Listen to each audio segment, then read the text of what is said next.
Bismillahirrahmanirrahim. Assalamualaikum warahmatullahi wabarakatuh. Alhamdulillahirabbil alamin wassalatu wassalamu ala sayyidil mursalin wa ala alihi wa ashabi ajma'in. Rabbis shrah li sadri wa yassir li amri wa hlul 'uqdatam min lisani yafqahu qawli. Para pemirsa yang saya muliakan dimanapun berada, kita insya Allah akan membahas tentang 3 syarat keberhasilan hidup menurut surat Al-Maidah ayat 35. Hal ini akan memberikan gambaran kepada kita tentang apa yang mesti kita perbuat dalam rangka mendapatkan kesuksesan baik dalam hidup di dunia maupun juga dalam kehidupan kelak di negeri akhirat. Mudah-mudahan Allah Subhanahu wa taala kelak pada waktunya memanggil kita semua dalam keadaan husnul khatimah. Amin ya rabbal alamin. Para pemirsa, hal ini didasarkan atas firman Allah Subhanahu wa taala, A'udzubillahi minasyaitonir rajim. Ya ayyuhalladzina amanu taqullaha wabtaghu ilaihil wasilata wajahidu fi sabilihi la'allakum tuflihun. Wahai orang-orang yang beriman, bertakwalah kepada Allah, carilah wasilah atau jalan untuk mendekatkan diri kepadanya, dan berjihadlah di jalannya agar kamu beruntung. Ayat ini mengajarkan kepada kita tentang keharusan melakukan 3 hal yang paling dasar di dalam hidup ini agar kemajuan dan keberhasilan yang kita capai dalam hidup ini tidak hanya berkaitan dengan persoalan-persoalan negeri dunia, tetapi juga berkenaan dengan persoalan-persoalan yang insya Allah akan kita jalani bersama dalam waktu yang sangat-sangat panjang. Kita akan mendapatkan keabadian kelak di negeri akhirat, sementara hidup di dunia itu hanya sementara, dan oleh karena itu maka framing untuk mendapatkan keberhasilan kelak di negeri akhirat itu justru harus menjadi orientasi utama di dalam hidup ini, dan itu semua didasarkan atas 3 persoalan ini. Sejauh mana keberhasilan itu banyak digantungkan pada sejauh mana kita berhasil membangun karakter-karakter ketakwaan di dalam diri kita, kemampuan untuk mengoptimalisasikan amal-amal ibadah yang bisa kita lakukan di dalam hidup ini, dan karena itu kemudian diwujudkan dalam bentuk mujahadah, jihad dalam pengertian yang seutuhnya yang bisa kita berikan di dalam kehidupan ini. Baik, mari kita lihat satu demi satu ketiga persoalan ini. Yang pertama adalah ya ayyuhalladzina amanu taqullaha. Wahai orang-orang yang beriman, bertakwalah kepada Allah Subhanahu wa taala. Apa yang disebut dengan takwa? Kita seringkali mendefinisikan takwa sebagai rasa takut kita kepada Allah Subhanahu wa taala. Tentu saja ketika kita menyebut rasa takut kepada Allah, ia berbeda dengan perasaan takut kita kepada sesuatu yang lain selain Allah Subhanahu wa taala. Karena ketika kita memiliki rasa takut kepada selain Allah, maka sikap yang harus kita lakukan adalah bagaimana kita bisa menjauhi sejauhnya apa yang kita takutkan itu. Ini bisa tergambar misalnya di dalam sebuah hadis yang diriwayatkan oleh Imam Al-Bukhari, "Farri minal mazdum kama tafirru minal asad." Berlarilah, dalam arti menjauhlah sejauh-jauhnya dari penderita lepra al-mazdum, dalam pengertian kita harus menjauhi sumber-sumber yang bisa mencederai kesehatan hidup kita, sebagaimana engkau melarikan diri dari singa. Nah, ini menunjukkan bahwa ketika kita memiliki rasa takut kepada selain Allah, maka yang kita lakukan adalah kita menjauhinya sejauh-jauhnya. Ini tentu saja berbeda dengan kita takut kepada Allah. Karena rasa takut kepada Allah disikapi dengan sikap yang sebaliknya, yaitu berusaha untuk mendekatkan diri sedekat-dekatnya kepada Allah Subhanahu wa taala. Inilah yang disebut dengan taqarrub. Taqarrub itu artinya adalah berupaya untuk mendekatkan diri kepada Allah sedekat-dekatnya. Itu sebabnya di dalam Al-Quran surat Az-Zariyat ayat 50 disebutkan fafirru ilallah. Maka katakanlah kepada mereka, wahai Nabi Muhammad, bersegeralah kembali taat kepada Allah Subhanahu wa taala, dan ini menunjukkan bahwa sikap takut kita kepada Allah harus diwujudkan dengan cara semakin membuat kita dekat dengan Allah Subhanahu wa taala. Mengapa? Nah, karena sikap takut atau perasaan takut ini akan menciptakan sikap mental.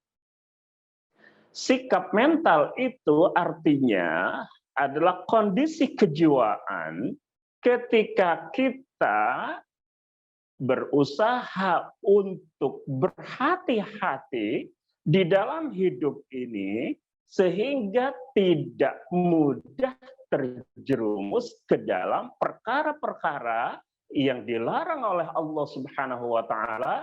Sebaliknya kita justru konsisten tetap di dalam istiqomah kita di dalam melakukan segala persoalan yang diridhoi oleh Allah dan Rasul-Nya. Ada sebuah kisah diriwayatkan oleh Ibnu Katsir di dalam tafsirnya, bahwa Umar bin Khattab bertanya kepada Ubay bin Ka'ab tentang takwa. Ubay bin Ka'ab itu adalah seorang sahabat senior yang memiliki kemampuan luar biasa di dalam mengkaji ayat-ayat Allah Subhanahu wa taala, sehingga sering diposisikan sebagai tokoh ulama tafsir generasi awal dari kalangan sahabat dari penduduk Madinah. Ketika itu Umar bertanya kepada Ubay mengenai takwa ini. Apa yang engkau sebut dengan takwa? Apa yang engkau pahami tentang takwa? Ubay kemudian bertanya kepada Umar bin Khattab, apakah engkau pernah melewati jalan yang berduri? Umar kemudian mengatakan, ya. Nah, Ubay kemudian kembali bertanya, apa yang engkau lakukan pada saat ketika engkau melewati jalan yang berduri itu? Umar mengatakan, aku melek dan bekerja keras. Syammartu wastahadtu. Yang disebut dengan syammartu adalah melek, waspada, awas, agar tidak menginjak duri yang bisa mencederai kaki orang yang berjalan di atasnya. Oleh karena itu, maka bukan hanya dia melek, bukan hanya dia waspada tentang apa yang akan dia injak, tetapi berusaha keras supaya terhindar dari hal-hal yang bisa mencederai jasmaninya, untuk kemudian dia bisa tegak lurus di atas jalan yang berduri itu dan dia bisa melewatinya dengan selamat. Demikianlah kehidupan kita ini.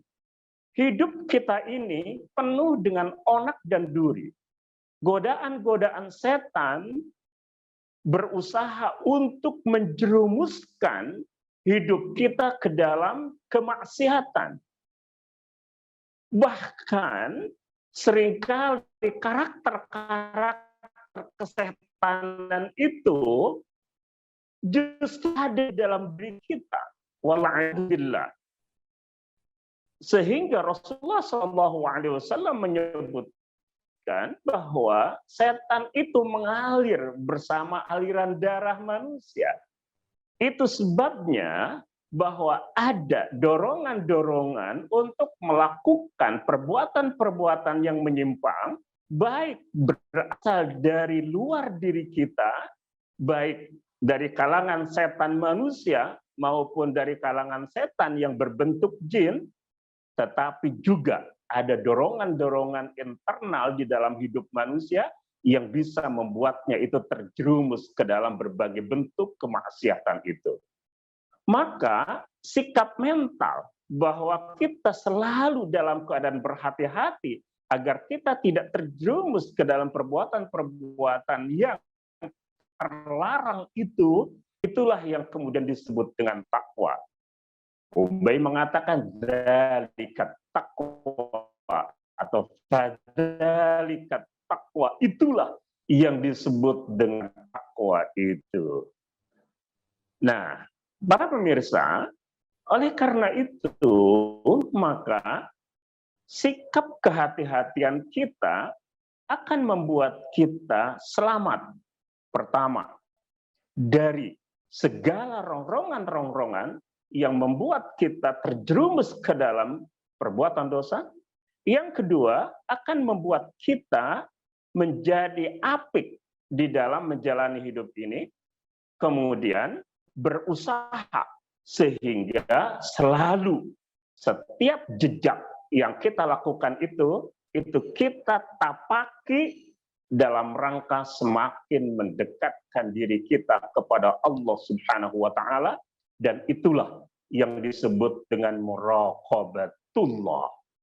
Muraqabatullah artinya adalah sikap mental ketika kita merasa selalu ada di dalam pengawasan Allah Subhanahu wa taala, sehingga kita tidak berani melanggar apa yang dilarang olehnya, dan kita berusaha untuk terus semakin mendekatkan diri kita kepada Allah Subhanahu wa taala dengan melaksanakan berbagai bentuk ibadahnya.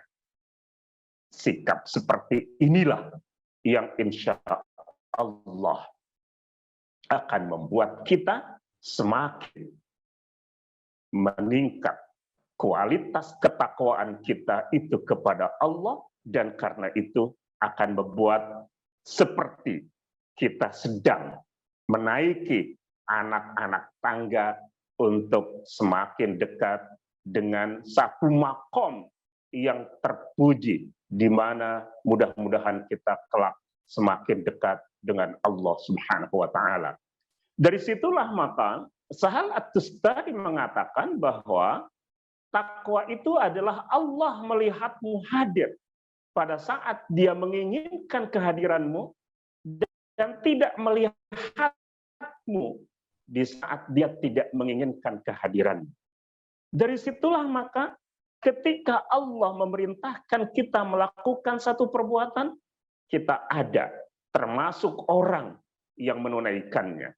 Allah menginginkan agar kita melaksanakan sholat berjamaah 5 waktu di dalam sehari semalam. Kita lakukan dengan berjamaah di masjid, dan tentu saja di awal waktunya ketika datang awal waktu sholat duhur, kita berada di dalam masjid itu. Ketika datang waktu sholat asar, kita sudah berada di dalam saf untuk menunaikan sholat berjamaah kita. Allah menginginkan agar kita menunaikan apa yang menjadi kewajiban puasa kita di bulan suci Ramadan. Datang bulan Ramadan, sejak hari pertama kita hadir sebagai orang yang menunaikan ibadah puasa. Allah dan Rasul-Nya menginginkan agar kita tidak menjauhi ayat-ayat suci Al-Quran. Karena itu maka setiap hari kita hadir sebagai orang yang bisa tilawah, membaca huruf demi huruf apa yang pernah difirmankan oleh Allah Subhanahu wa taala kepada baginda Rasulullah sallallahu alaihi wasallam. Sebaliknya, Allah tidak menginginkan kehadiran kita dalam makom-makom atau dalam tempat-tempat yang dilarang olehnya. Allah tidak menginginkan kita melakukan ghibah. Dan di saat ada orang yang melakukan ghibah, kita tidak berada di sampingnya. Di saat orang negak khomer, miras, alhamdulillah, kita tidak pernah mendekati tempat-tempat yang terlarang itu. Itulah sesungguhnya yang disebut dengan takwa. Karena itu, maka kita selalu ada di dalam pemantauan Allah Subhanahu wa taala, dan kita sadar tentang itu semua, sehingga kita tahu diri bahwa kita tidak coba-coba untuk melakukan hal yang dilarang oleh Allah Subhanahu wa taala, dan kita pun tidak pernah coba-coba untuk berusaha absen di dalam setiap perintah yang diperintahkan oleh Allah Subhanahu wa taala kepada kita. Itulah sebabnya seringkali takwa itu didefinisikan sebagai melaksanakan perintah Allah dan menjauhi larangannya. Ya, para pemirsa, itulah yang menjadi segmen pertama dari ayat tadi, ya ayyuhalladzina amanu taqullah. Wahai orang-orang yang beriman, bertakwalah kepada Allah Subhanahu wa taala.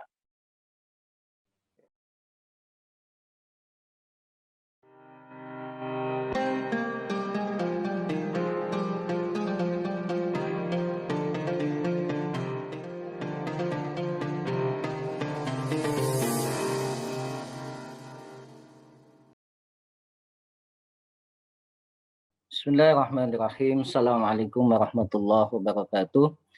Innal hamdalillah nahmaduhu wa nasta'inuhu wa nastaghfiruh wa nastahdihi wa na'udzu billahi min syururi anfusina wa min sayyiati a'malina. May yahdihillahu fala mudhillalah wa may yudlil falan tajida lahu waliyyan mursyida. Asyhadu an la ilaha illallah wa asyhadu anna Muhammadan abduhu wa rasuluhu alladzi la nabiyya ba'dah. Allahumma salli wa sallim ala habibina wa syafi'ina nabiyuna Muhammad sallallahu alaihi wasallam wa ala alihi wa sahbihi wa man tabi'ahu bi ihsan ila yaumiddin. Amma ba'du, pemirsa Asa TV yang dimuliakan Allah Subhanahu wa taala, alhamdulillah pada kesempatan kali ini insyaallah kita akan membahas satu tema yang sangat penting di dalam kehidupan kita, yaitu terkait dengan muamalah maliyah. Bagaimana kita bertransaksi dalam hal keuangan syariah berdasarkan dengan prinsip-prinsip yang diajarkan oleh Islam. Pemirsa Asa TV yang dimuliakan Allah, tentunya kita sebagai umat Islam ketika mengucapkan kalimat syahadat, asyhadu an la ilaha illallah wa asyhadu anna Muhammadan abduhu wa rasuluhu, pada saat itulah berlaku kepada kita ketentuan firman Allah Subhanahu wa taala, a'udzubillahi minasyaitonirrajim, ya ayyuhalladzina amanu dkhulu fis-silmi kafah.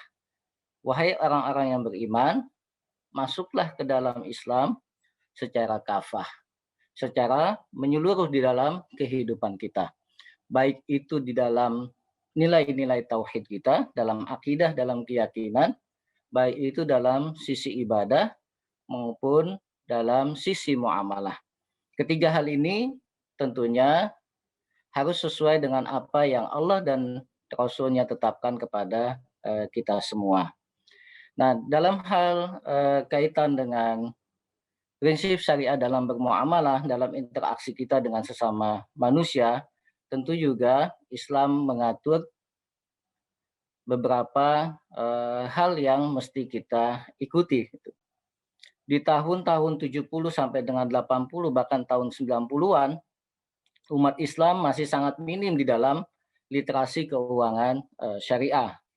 Oleh karena itu, sungguh menjadi kekhawatiran, menjadi kegelisahan, kegundahan para ulama ketika melihat ini Indonesia kok di tahun 70, 80, dan 90-an, padahal penduduk kita adalah penduduk kaum muslimin yang mayoritas adalah Islam. Tapi dari sisi keuangan syariah kita belum punya satu lembaga yang mengatur bagaimana transaksi keuangan syariah kita dilakukan agar bisa sesuai dengan prinsip-prinsip syariah. Oleh karena itu, pemirsa sekalian, kegelisahan para ulama di Majelis Ulama Indonesia dan para tokoh-tokoh Islam ya, ketika melihat di beberapa negara Timur Tengah yang namanya Islamic Finance, yang namanya Bank Islam, itu sudah berjalan. Di Malaysia sejak tahun 80-an, Bank Islam juga sudah mulai beroperasional. Nah, di Indonesia sampai dengan tahun 90-an, hal ini masih belum ada. Oleh karena itu ini menimbulkan kegelisahan dari para ulama kita, dari para tokoh-tokoh kita, sampai kemudian dilakukan simposium tahun 90-an oleh Majelis Ulama Indonesia terkait dengan bagaimana cara transaksi keuangan yang perlu dilakukan oleh umat Islam di Indonesia. Maka pada saat itu disimpulkan bahwasanya transaksi keuangan yang ada di negara kita pada saat ini, baik itu oleh perbankan, oleh asuransi, oleh pasar modal, dinyatakan belum sesuai dengan prinsip syariah, belum sesuai dengan kaidah-kaidah syariat Islamiyah.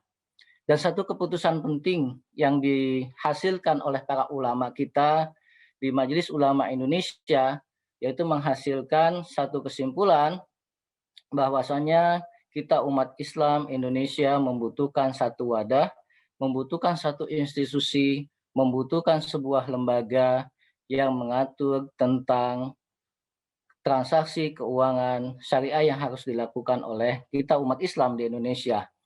Oleh karena itu, simposium ini mengambil satu kesimpulan, perlu diusulkan adanya satu lembaga, adanya satu institusi keuangan syariah yang berdasarkan transaksinya kepada prinsip-prinsip keuangan syariah. Nah, hasil dari simposium inilah kemudian yang dibawa oleh para ulama kita kepada pimpinan nasional pada saat itu untuk bisa menjadi sebuah alternatif. Dan hal ini juga disambut oleh Ikatan Cendekiawan Muslimin Indonesia, ICMI, pada saat itu yang juga baru didirikan oleh Bapak almarhum B.J. Habibie. Ini ada keterkaitan dan saling membutuhkan sebetulnya antara Majelis Ulama Indonesia dengan ICMI pada saat itu, sehingga bisa berkolaborasi, bisa bertahun secara bersama-sama mengusulkan sebuah lembaga keuangan yang umat Islam bisa bertransaksi di dalamnya sesuai dengan kaidah-kaidah prinsip-prinsip syariah yang diajarkan oleh Islam.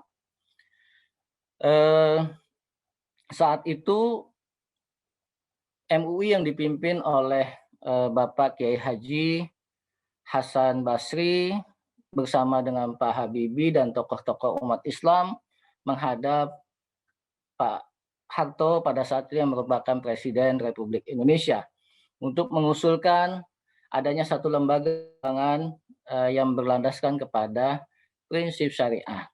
Dan alhamdulillah dengan komunikasi yang baik, dengan komunikasi yang intens, dengan penjelasan yang gamblang, akhirnya Pak Harto pada saat itu mau mendengarkan dan menerima usulan para ulama dan kaum intelektual yang pada saat itu dipimpin oleh Pak Habibie. Ya, ada satu hal yang cukup menarik ketika Pak Harto menanyakan, ini rencana nama lembaganya apa ya, gitu. Penting bagi Pak Harto untuk memastikan pada saat itu sehingga tidak mengundang kegaduhan, tidak mengundang keributan secara nasional. Ya. Sehingga beliau perlu mengetahui institusi lembaga keuangan seperti apa yang diusulkan oleh Majelis Ulama Indonesia dan ICMI pada saat itu. Pak Kiai Hasan Basri sebagai Ketua MUI menjelaskan bahwa lembaga ini nantinya akan bernama Bank Syariah Muamalat Indonesia, atau disingkat BSMI pada saat itu, Bank Syariah Muamalat Indonesia. Nah, Sebagai pimpinan nasional tentu saja Pak Harto perlu untuk memberikan masukan. Nah, pada saat itu beliau mengusulkan agar cukup namanya menjadi Bank Muamalat Indonesia, karena muamalat ini sudah mewakili transaksi keuangan secara prinsip syariah. Cuman memang namanya agak sulit untuk disebut oleh beliau, sehingga beberapa kali Pak Harto salah menyebutkan muamalat jadi mualamat itu. Nah ini tidak apa-apa karena memang bahasa ini bahasa yang mungkin baru bagi beliau. Tapi ala kulli hal ini mendapatkan respon yang baik, mendapatkan tanggapan yang luar biasa, bahwasanya kita umat Islam dapat membuat satu institusi keuangan syariah yang berdasarkan kepada prinsip-prinsip syariah yang diajarkan oleh agama kita. Nah, alhamdulillah dengan dengan persetujuan Pak Harto, kemudian di tahun 91 di bulan November, lembaga keuangan Islam yang pertama itu berdiri di Indonesia. Ya walaupun secara historikal kita sudah kalah jauh dibandingkan negara-negara Islam yang ada di Timur Tengah maupun yang ada di Afrika. Bahkan oleh Malaysia sendiri kita ketinggalan karena Malaysia sudah mulai melakukan transaksi keuangan Islam yaitu pada tahun 80-an. Dan inilah yang menyebabkan kita harus terus memacu, mempercepat langkah kita agar lembaga keuangan syariah di Indonesia bisa mengejar ketertinggalan-ketertinggalan yang sudah dilakukan oleh negara-negara lain di Timur Tengah maupun di wilayah Asia Tenggara. Dan, pemirsa Asa TV yang dimuliakan Allah Subhanahu wa taala, tentunya ini satu prestasi buat kita kaum muslimin yang sudah nimbul kesadaran untuk bisa melakukan transaksi keuangan sesuai dengan ketentuan syariat yang diajarkan oleh agama kita. Karena Islam menganjurkan kita meninggalkan transaksi ribawi. Islam memerintahkan kita untuk mengambil harta itu dengan cara yang dibenarkan, ya. Sebagaimana Allah Subhanahu wa taala mengajarkan kepada kita, la ta'kulu amwalakum bainakum bil batil. Janganlah kalian mengambil harta orang lain dengan cara yang batil. Oleh karena itu, Islam memerintahkan kita memperoleh hak-hak dari dari orang lain dengan cara-cara yang dibenarkan. Nah, salah satu cara yang tidak dibenarkan di dalam Islam adalah mengambil harta orang lain dengan cara transaksi ribawi. Nah, ini yang ingin dihindarkan di dalam transaksi keuangan syariah di tengah-tengah kita semua. Sehingga transaksi yang kita lakukan bebas dari transaksi-transaksi ribawi, bebas dari transaksi-transaksi yang di dalamnya ada kebatilan-kebatilan sehingga menyebabkan apa yang kita peroleh, apa yang kita ambil, apa yang kita dapatkan itu tidak sesuai dengan syariat Islam, kita jauhkan, kita mengambil sesuai dengan hak yang diperbolehkan di dalam keuangan transaksi, yaitu sesuai dengan ketentuan kaidah syariat Islam.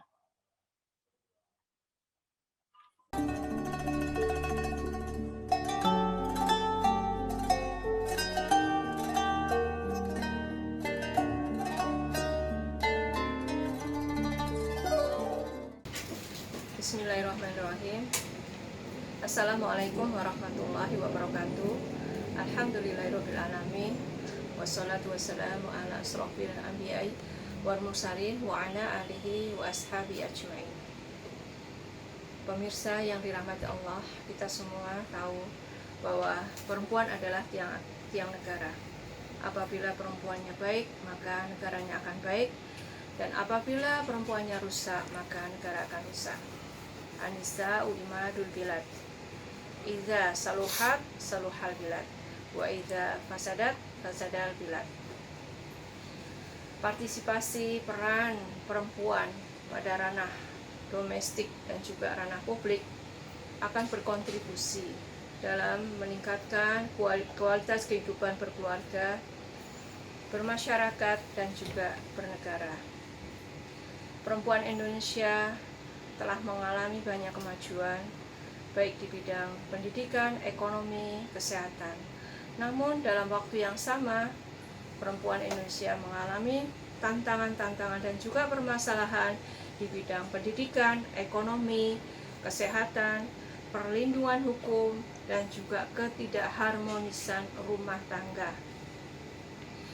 Dalam merespon tantangan-tantangan tersebut, pada tahun 2000 digagas adanya organisasi massa dengan nama Persaudaraan Muslimah atau disingkat dengan Salimah. Usia Salimah saat ini 21 tahun. Salimah tetap berkomitmen bekerja untuk meningkatkan kualitas hidup perempuan, anak, dan keluarga Indonesia sesuai dengan amanah visi 2020-2025. Visi, misi, dan program kerja Salimah yang bekerja sama dengan elemen-elemen bangsa tersebar di seluruh struktur jaringan Salimah yang ada di 34 provinsi, 392 kabupaten, 1.618 kecamatan, 437 kelurahan atau desa. Berkembangnya struktur Salimah adalah merupakan karunia Allah dan juga upaya kerja keras dan juga ikhlas dari seluruh pengurus Salimah. Alhamdulillah. Program Salimah yang tersebar adalah dalam rangka melayani, membina, dan juga mendidik masyarakat melalui kegiatan dakwah, pendidikan, pelatihan, ekonomi, dan juga sosial. Pesan yang ingin disampaikan melalui program Salimah adalah dalam rangka mengajak masyarakat untuk kembali menguatkan ketahanan keluarga dalam menghadapi berbagai tantangan, baik tantangan ideologi, ekonomi, sosial, kesehatan, dan lain-lain. Pelaksanaan program Salimah menyebar di seluruh pelosok tanah air melalui aktivitas nyata di masyarakat, baik online maupun offline. Kegiatan pembinaan masyarakat melalui Majelis Taklim adalah upaya Salimah dalam meningkatkan kualitas iman dan juga takwa, baik itu perempuan maupun keluarga di Indonesia. Dikatakan dalam Al-Quran, wa man khalaqtul jinna wal insa illa liya'budun. Jadi pada hakikatnya manusia diciptakan oleh Allah Subhanahu wa taala adalah untuk beribadah. Memberantas buta huruf Al-Quran dilakukan Salimah melalui kegiatan Baitul Quran Salimah yang tersebar di seluruh kecamatan di Indonesia. Kemudian juga Salimah mengupayakan peningkatan kualitas pengetahuan dan juga keterampilan melalui kegiatan rumah pendidikan dan juga melalui kegiatan komunitas-komunitas, baik komunitas orang tua bijak atau KOB, komunitas entrepreneur perempuan, komunitas perempuan sehat dan peduli lingkungan. Juga Salimah mencoba menggerakkan seluruh anggota Salimah untuk saling tolong-menolong dalam kegiatan ekonomi syariah melalui aktivitas koperasi. Koperasi Salimah ada di setiap kabupaten yang disebut dengan Kosuma, dan juga koperasi online yang ada di pusat UKSSI. Salimah juga hadir dalam rangka membantu masyarakat untuk mendapatkan produk-produk yang halal dan thoyyib melalui produk Salimah Food dari PT Salimah Prakasa Cemerlang. Salimah juga mengupayakan penguatan UMKM ataupun UKM melalui kegiatan outlet yang ada menyebar di seluruh kelurahan di Indonesia dengan mentargetkan adanya lebih dari 55.000 outlet di Indonesia. Kemudian Salimah juga melakukan gerakan-gerakan secara nasional, yaitu antara lain gerakan wakaf wakaf Rp2.000 setiap hari Jumat dalam rangka mewujudkan pusat kegiatan pelayanan pendidikan dan juga pembinaan serta pemberdayaan perempuan dan juga keluarga. Kemudian juga ada gerakan ekonomi nasional. Salimah mengajak untuk perempuan dan juga keluarga Indonesia untuk berlaku produktif, hemat, gemar menabung, belanja cerdas, dan juga berinvestasi. Kemudian juga Salimah mengajak masyarakat, anggota Salimah untuk membiasakan beristighfar setiap hari sebelum subuh. Ini adalah program-program Salimah dalam rangka upaya Salimah untuk meningkatkan kualitas hidup perempuan, anak, dan keluarga Indonesia. Upaya-upaya Salimah semoga menjadi sebuah kontribusi dan juga sumbangsih Salimah bagi bangsa menuju Indonesia maju. Demikian yang bisa kami sampaikan, gambaran sebuah aktivitas dari Ormas Nasional Perempuan Salimah. Terima kasih. Assalamualaikum warahmatullahi wabarakatuh.